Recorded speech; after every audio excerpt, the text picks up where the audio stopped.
تبارك الذي بيده الملك وهو على كل شيء قدير. الذي خلق الموت والحياة ليبلوكم أيكم أحسن عملا وهو العزيز الغفور. الذي خلق 7 سماوات طباقا ما ترى في خلق الرحمن من تفاوت فارجع البصر هل ترى من فطور ثم ارجع البصر كرتين ينقلب إليك البصر خاسئا وهو حصير. ولقد زينا السماء الدنيا بمصابيح وجعلناها رجوما للشياطين وأعتدنا لهم عذاب السعير. وللذين كفروا بربهم عذاب جهنم وبئس المصير. إذا ألقوا فيها سمعوا لها شهيقا وهي تفور تكاد تميز من الغيظ كلما ألقي فيها فوج سألهم خزنتها ألم يأتكم نذير قالوا بلى قد جاءنا نذير فكذبنا وقلنا ما نزل الله من شيء إن أنتم إلا في ضلال كبير. وقالوا لو كنا نسمع أو نعقل ما كنا في أصحاب السعير فاعترفوا بذنبهم فسحقا لأصحاب السعير. إن الذين يخشون ربهم بالغيب لهم مغفرة وأجر كبير.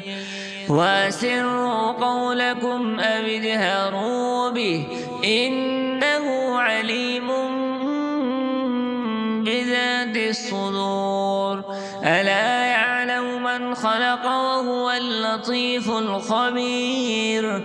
هو الذي جعل لكم الأرض ذلولا فامشوا في مناكبها وكلوا من رزقه وإليه النشور.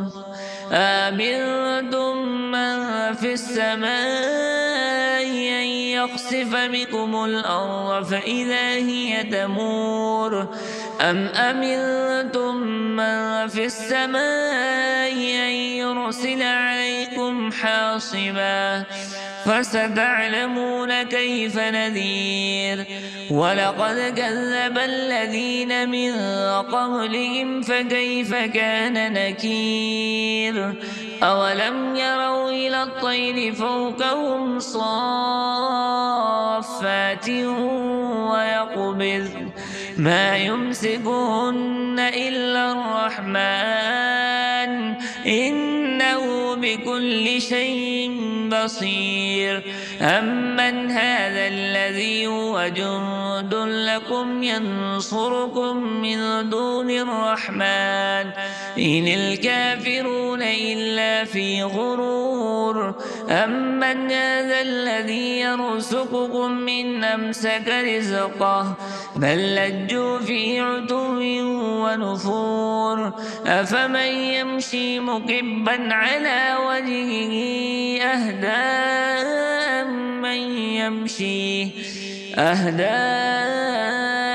من يمشي سويا على صراط مستقيم.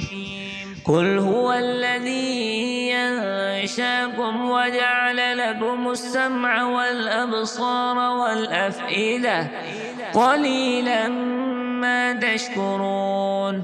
قل هو الذي ذرأكم في الأرض وإليه تحشرون. ويقولون متى هذا الوعد إن كنتم صادقين قل إنما العلم عند الله وإنما أنا نذير مبين فلما رأوه زلفة سيئت وجوه الذين كفروا وقيل هذا الذي كنتم به تدعون قل أرأيتم إن أهلكني الله ومن معي أو رحمنا فمن يجير الكافرين من عذاب أليم قل هو الرحمن آمنا به وعليه توكلنا فستعلمون من هو في ضلال مبين قل أرأيتم إن أصبح ماؤكم غورا فمن يأتيكم بماء